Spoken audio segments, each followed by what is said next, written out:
Hello. I am Mranga Makuele and welcome to the soft side of data. This is a channel where we talk about all things data, but only the soft side. Thank you so much for joining me again. Today, I thought it would be important for me to talk about my strategy for transitioning into data science if you are already working in another industry. So if you're saying, I'm already working in an industry, I'm already doing some work, and I'm thinking about transitioning to data science, what strategy do I think would work for you? That's what this video is going to be about. So let's get straight into it.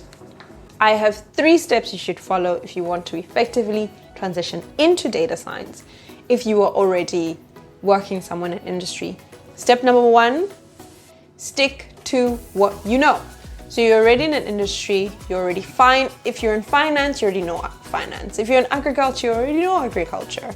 And so I would advise that you try and figure out the data science techniques, learn about data science, data techniques, visualization, everything to do with data science that is relevant to the industry that you already know.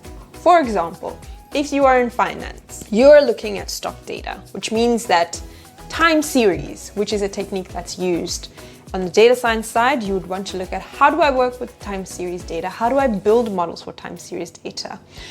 The reason why I suggest you do that is that it is so much more effective to try and learn something new when you use the anchor of what you already know. So what you know is finance. And what that will do is while you are learning all these new things like statistics and mathematics, and all the programming languages, even if you're frustrated by the learning process, you are anchored. Home is the fact that you understand the data and you can come back to that anchor, which makes the learning process that much better. The other great thing is all the years you spent, even if it's just a year, all the time you spent learning up on this industry and learning how to do things here is not lost. That domain knowledge that you have will be invaluable when you become a data scientist, because a lot of us data scientists who've moved around in different industries, we have to learn about every new domain that we go into, and you've already done that learning. So the big thing for you will be, how do I gather the techniques, the tool sets that I need to ensure that I become invaluable as a data science asset in this industry that I already know so well. So that's step number 1. So you've decided now that, fine, I'm going to stay in my industry. But then how do I know what kind of data science techniques are important, or what kind of data science techniques I can use in my industry? Which leads me to step number 2. Step number 2 is get a mentor. Here's a quote from Isaac Newton that I have seen further. It is by standing on the shoulders of giants. The point that he was making there is, if other people have walked this road, there is no need to start trying to reinvent the wheel. Let's use the knowledge of the people that have gone before us. So my advice is get a mentor. Get a mentor, preferably someone who's in your industry and that's already doing the work that you want to do. So somebody who's in data science and somebody who's in the industry.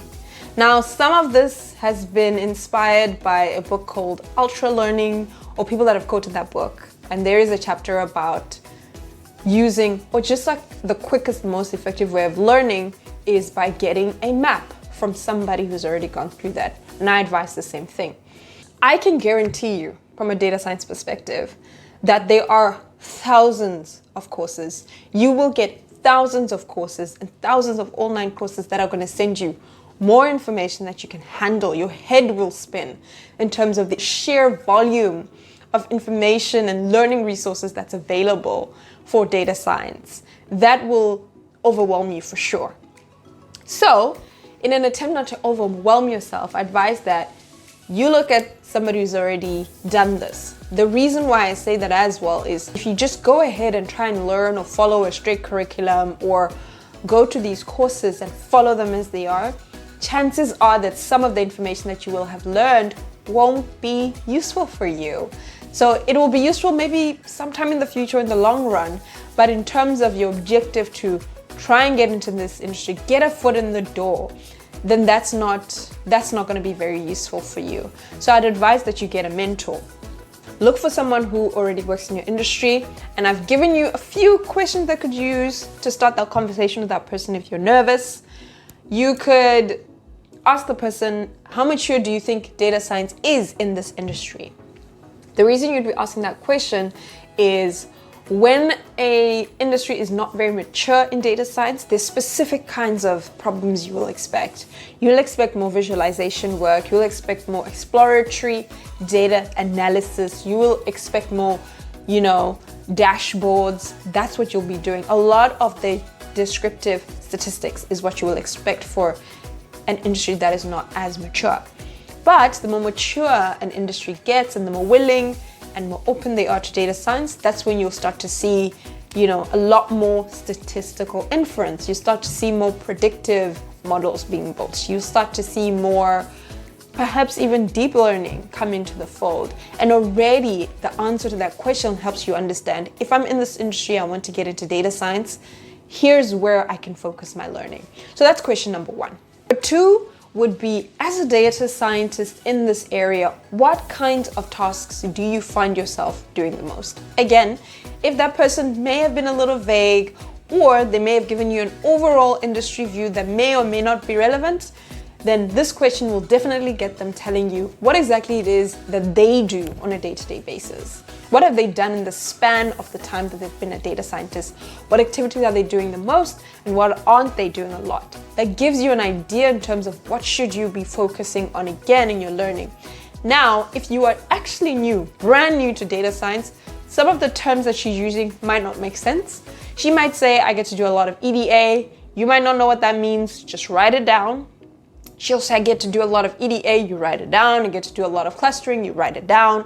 I get to do a lot of data cleaning, you write it down. And that is helping you piece together some of the tasks that she uses, some of the tasks that she does. And when you look at courses, now you have words to cling on to. Does this course have EDA? What does EDA mean? Go to the internet, find out what that means. When you look at courses, you're rounding out those things that she had said were important and you're using that. The third question I would ask is, does she think that you need a formal degree to get into data science? And that's an important question because not all markets are made equal. For some markets, you can get into data science with a boot camp or a certification from an online course. That can work for some markets. For some markets, they need a formal degree or they need some kind of affiliation with a school that they trust. And so you don't want to waste time getting a degree if that's not necessary. You also don't want to waste time teaching yourself or upskilling yourself or taking that route if at the end of the day, the people that you're going to work with are going to require you to have a degree that says data science. That's also a waste of time. Now, some advice in terms of how to deal with mentors. These are individuals. They are busy. So the best thing you can do for yourself is make sure that you are prepared when you talk to them. You are prepared. You come with the questions. You make sure that that person has as little work to do as possible. If you need to refer them, if you need to ask for the advice, it's easier for somebody to give you advice if you have something on the table. Here's a course that I'm thinking about doing. Do you think this works? They can say yes, they can say no and give you reasons why. That is much better than what course do you think I should do? Because then you're asking the person to go do the work, which is a little, which is a lot and you can put some people off. So that's just a small tidbit that is not related to this current topic. The other thing that makes a mentor so important is that they know people in the industry. They know people that are already, if they're not doing the job themselves, if the first person you find isn't doing the job themselves, then they probably know someone who is. And they can guide you or help you understand what communities do you need to start getting involved in, what you should start attending. There are meetups that people have. They could tell you, join this meetup, you'll find more people to talk to. They could know people in the industry that you can have conversations about from a what should I learn, how should I learn perspective. And that is how you build your network. And that network will be very, very helpful in terms of you getting a job in this industry. The final thing, obviously, is once you've got all that information that you've got from this mentor, you can now start creating your own learning map. Now that's going to include what areas of data science have I heard this person talking about. Then you can go out hunting for courses that have those areas, that highlight those areas. And once you have those courses, if you have that mentor still, you can go back and say, I found this course. It seems to be relevant. What do you think? Is this in the right track? Should I pursue this? And at least you know that as you're doing that course, you are hitting the nail on the head in terms of the work that you're studying is relevant. You're not confused and trying to do everything that's on the table, because there's lots to learn. Your learning is targeted and you know exactly what you're going to get. That's what this video is going to be about. I wanted to give you a more effective way of learning. When I started out in data science, I was all over the place. I thought data science was machine learning. I went straight to machine learning.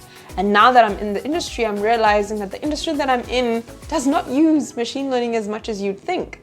No one's building computer vision models. I am not a machine learning engineer, and therefore I have the ability to build a computer vision model, but that's not what I'm doing in my job, because that is not what my industry is looking for at this time. And so what I'm trying to do for you is make sure that you don't get scattered or confused in terms of what you need to learn to get in. The expectation is once you're in, you can always learn everything else. You can always branch out and expand your knowledge. But if it's just to get yourself in the door, then I'd advise you to be targeted in your efforts. Go in there, learn exactly what you need to learn, get that interview and get that job. So I hope you have found this useful. I really would have. But that's it. Thank you so much for joining me. Please like, subscribe, and comment. The comments, you can ask me any other questions that you have. Share this with anyone that would find this helpful. And I will see you next time on the soft side of data. Cheers.